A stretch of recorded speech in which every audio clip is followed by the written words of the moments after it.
আসসালামু আলাইকুম। এই প্রচণ্ড গরমে আমরা কিছু না কিছু ঠান্ডা খেতে সবাই পছন্দ করি, তাই না? যদি এরকম একটা মজাদার ম্যাঙ্গো ডেজার্ট থাকে তাহলে তো কথাই নেই। এই ডেজার্টটা এতটা মজা যে একবার বানিয়ে খেলে বারবার বানিয়ে খেতে ইচ্ছা করবে। এখন পাকা আমের মৌসুম।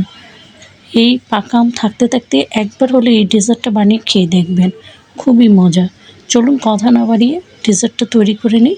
এখানে আমি পানি বসিয়ে দিয়েছিলাম, আগের থেকে পানিটা ফুটে উঠেছে। এর মধ্যে আমি হাফ কাপের মতন সাবুদানা দিয়ে দিয়েছি, আর সাবুদানাটা ফুটে উঠলে সামান্য একটু লবণ দিয়ে দিলাম।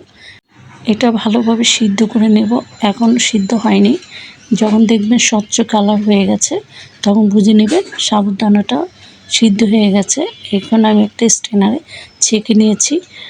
এর মধ্যে আমি ঠান্ডা পানি দিয়ে ভালোভাবে এটাকে ধুয়ে নেব। ঠান্ডা পানি দিয়ে ধুয়ে নিলে সাবুদানাটা একটার সাথে একটা লাগে না, খুবই স্বচ্ছ দেখায়। দেখেন কতটা সুন্দর। এখন এটাকে রেখে দেবো এক সাইডে। এখন আমি একটা বাটি নিয়ে নিলাম, বাটির মধ্যে আমি সাবুদানাটা দিয়ে দিলাম, যেটা আমি ছেঁকে রেখেছিলাম সেটা ভালোভাবে নিয়ে নিয়েছি।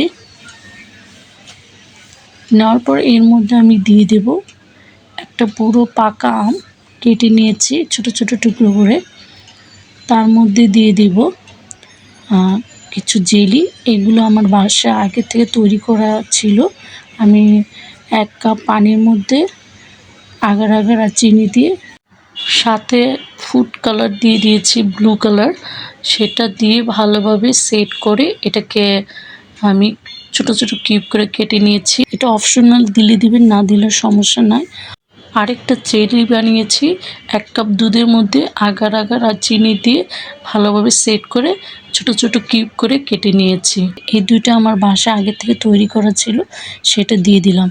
আর এগুলো না দিলে হবে, আপনারা শুধু পাকা আম দিয়েও আর সাবু দিয়েও এই ডেজার্টটা তৈরি করতে পারেন, তাতেও খুবই খেতে মজা লাগে।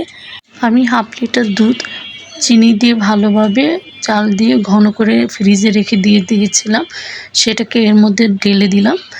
আপনারা মিষ্টিটা বুঝে দিবেন, যে যেরকম মিষ্টি খান। আম বেশি মিষ্টি হলে এটা বুঝে দিতে হবে। আমার আমটা অনেক মিষ্টি ছিল, তাই আমি হাফ কাপের চেয়েও কম চিনি দিয়েছি। এখন ভালোভাবে মিক্সড করে নেব। আর এই ডেজার্টটা একটু ঠান্ডা খেতে বেশি ভালো লাগে। আপনারা এরকম মিক্সড করে আবার একটু ফ্রিজে রেখে দিয়ে খেতে পারেন, তাহলে একটু ঠান্ডা বেশি হলে ভালো লাগে। তাছাড়া এর মধ্যে আপনারা আইস দিয়েও খেতে পারেন। আমি এটার মধ্যে আইস দিয়ে দেব। আইস দিয়ে দিচ্ছি, একটু ঠান্ডা করে নিচ্ছি, কারণ আমি এখন খাবো বলে আইসটা দিচ্ছি। আর আপনার যদি পরে খান তাহলে ফ্রিজে রেখে কিছুক্ষণ তারপর খাবেন, তখন আর আইস দিতে হবে না। আমি এখন খাবো বলে আইসটা দিচ্ছি। আইসটা দিলে একটু ঠান্ডা হবে, খেতে ভালো লাগবে।